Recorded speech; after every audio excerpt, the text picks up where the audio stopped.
Someone asked me, Harley, you look like a Tour de France doper. Surely you got the doper cheeks going on there. Surely you know something about doping in sport. What's the deal? What's the deal? You're wearing the Once jersey. What's the deal, Harley? This is a jersey I got when I was used to race in Belgium. I bought this on from a bike shop in 2003. And I've left my organic athlete jersey back in my other place. So, doping in sport, man. People ask me all the time. Everyone dopes, man. People ask me, what's the deal? Like, did such and such dope? Like, how do they win? Like, man, everybody at the top is fucking doping. It's business, man. 100%. There's no way you can ride your bike that fast, swim that fast, run that fast, throw the discus that far, javelin, whatever. If it's money and fame involved, it's doping hardcore. 100%. This is how it is. And I want to make a disclaimer is I don't think people are bad for doping. I don't think, like if you get caught for doping, you're scum. I don't think that at all, because that's just business as usual. Everyone knows what's going on. Well, the athletes do anyway. Coaches do. The spectators don't most of the time. So no one's cheating. No one's cheating at all. They're cheating their health. Definitely. They're cheating their health. There's a lot of risks with doping. But no one's cheating, man. It's a fucking even playing field. So what I find amusing is when people go, such and such got busted for doping. Oh, what a scumbag. And it's like, man, everyone's on the gear. No one's cheating, man. Everyone's on the same page. They're on the same page. This team was on the same page. This team, the sponsor pulled out. How many teams have been pulled out from sponsorships in the last 5 years from doping in cycling?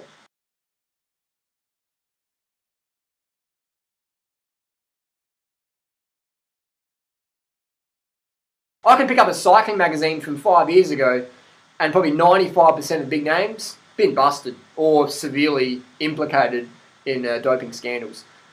And again, it's not just cycling. People often say, oh, it's cycling, you dope, and it's like, you look like a doper, Harley.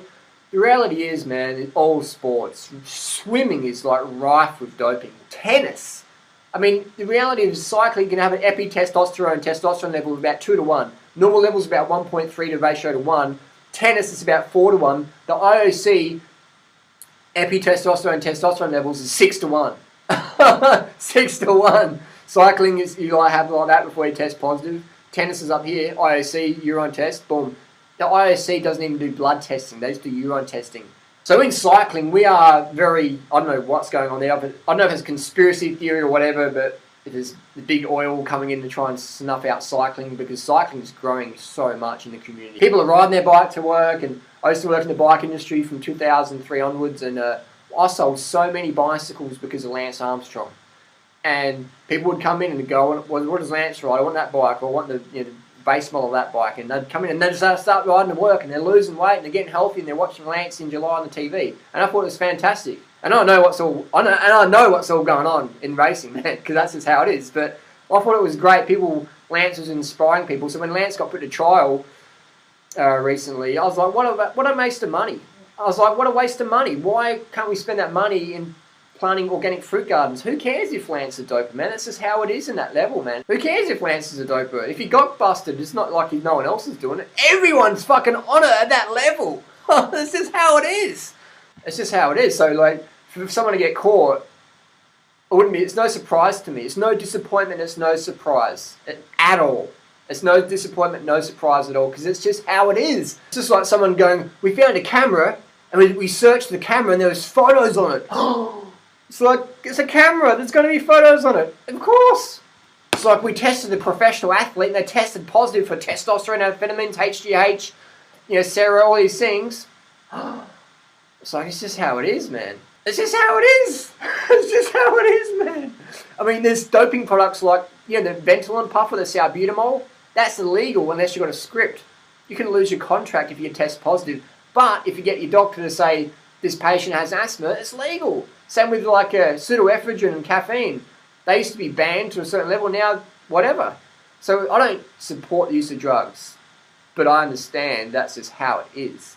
Because you got people in America or Australia or Kenya, and they want to get money, and they want to get the fame, and they've got a bit of talent, and they go to the races, and they're like, wow, there's such a big gap here. What's going on here? And the coaches say, well, what do you want to do? What do you want to do? And I'm not going to name any names, but talk with some of the best coaches in the world, the best riders in the world, and that's just how it is. And on my personal experiences racing in Belgium in 2003 was that's just how it is. And if you don't like it, fuck off then.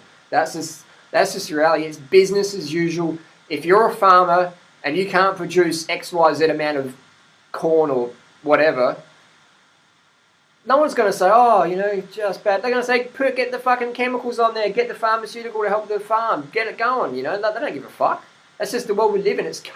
We live in a cutthroat world, man. We live in a world where 27,000 people die every day under age 5 just from starvation. They don't have enough money to eat, so they die. 27,000 people. And people are surprised when an athlete from Kenya or America or whatever tests positive for a drug. And then and people say, the marathoners don't dope. Like, no one dopes the New York Marathon. I'll tell you what, mate, fucking everyone's doping. When there's $1 million on the table, and your national income's $1,000 a year, and there's $1 million, you can reach it and grab it. So anyone to say that, it's bad that they just, it's bad that they cheat, it's immoral, it's bullshit, man. That's just how it is. That's what people do when you're forced, man. When you risk death or your family risks death or whatever, you do things you wouldn't normally do. And that's the reality for a lot of athletes, for a lot of nations where the money situation is in dire straits. In Australia, it's more ego to be a good athlete, but in a lot of countries around the world, it's like a matter of survival. It's a matter of, working 15 hours a day for the next fucking 80 years until you die, picking corn, or becoming that professional runner, swimmer, or whatever, and getting that contract and feeding your whole family and village. That's the reality of the situation. And the kings of doping would be America, Australia, where else? I reckon America and Australia would be the kings of doping. I don't think it's Italy. Yeah, a lot of good doctors coming out of Italy. So yeah, probably Italy. Italy, the doctors are really good, but the products, Australia and America, kings of doping, definitely. We got the best gear, definitely. And again, I'm not saying it's a healthy thing to do, I'm just saying that's just the fucking reality. And people can write comments and say, oh, that's not true, Harley, I believe in miracles. It's like, alright, whatever. And like I say, man, just because someone dopes doesn't make them a bad person. That's just a choice if you want to be a professional athlete. The difference between being a pro and an amateur is dope. That's just fucking how it is, man. That's just how it is. And if you want to make the next level, be prepared to get a good doctor, because that's what you're going to need to do. If you want to win big races and get the money, you got to get a good doctor. And I'm not supporting that. I'm just saying that's just how it is in my personal experience. I remember having a conversation with a fellow rider in A-grade Div 1. He was saying, it's fucked how such and such got caught doping. That's fucked up. And I'm like, dude, you're doping as well, man, at a relative level. You're taking caffeine pills, you're taking pseudoephedrine, you're taking salbutamol, the asthma puffer.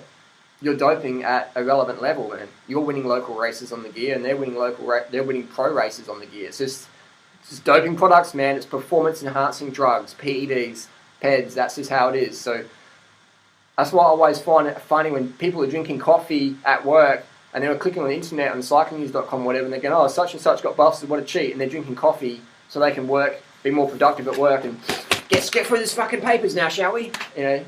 Or the truck driver who's driving all night long, popping pills to stay awake to drive, and then they hear about the swimmer gets busted and say, oh, hypocrite. That's just how it is. Drugs are part of society. Drugs are just part of society. Coffee, alcohol, painkillers, asthma puffers, steroids, Viagra. Drugs are a part of society. They always will be, always have been. Personally, I haven't had a cup of coffee since 1999.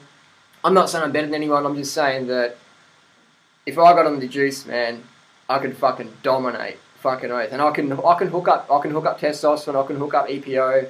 I've got the money. I've got the contacts, but I don't want to do it because I know that there's definitely risks involved, and it's just not worth it, man. It ain't worth sacrificing my health for a bit of extra fame and cash, man. It ain't worth it for me. So I'd rather just race at my little level and have fun with my mates and stay fit and healthy for life.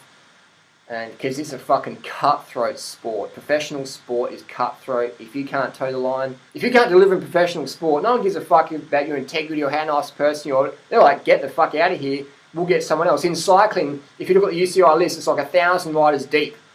So if you can't perform, the team will just fuck you off and get someone else. You're a disposable unit. You're just a production unit. You're not that cow in that fucking factory, man. That's all you are. You're not that sheep on that organic farm. You're just a money item. You're disposable. They'll chew you up and spit you out. They don't give a fuck about you. It's just cutthroat. It's the cutthroat world we live in. That's just how it is. So I don't mean to be a downer. I just want to put it out there that the reality of drugs in sport is 100% all the fucking top names are fucking doping through the eyeballs. And they're not cheats because everyone else is doing it. Everyone else is cutting the corner, man. It's not like just one person goes here and everyone goes straight. Everyone's going that way. Everybody at that level is going that way. 100%, no doubt about it. I even see it in the paleo primal diet industry. I see people writing books who are 60 years old and obviously doing some sort of human growth hormone, testosterone, whatever, because they got like, bitch tits going on, and you look at their photos like 6 months ago and they're like sort of slim, and then 6 months later they're like puffed right out, and I'm like 60 years old. That's a bit suspicious, isn't it?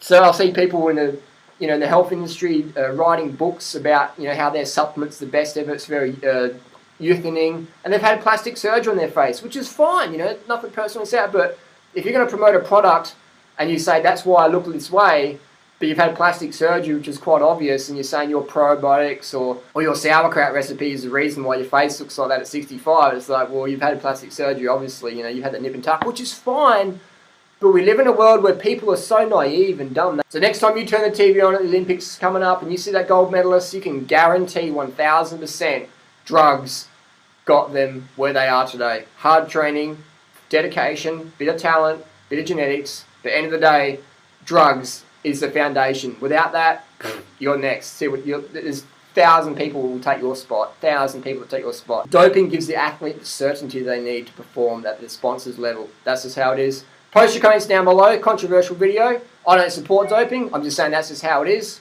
Post your comments and thoughts down below. If you want to learn more about our cult, hit subscribe here. Peace. Thanks for watching.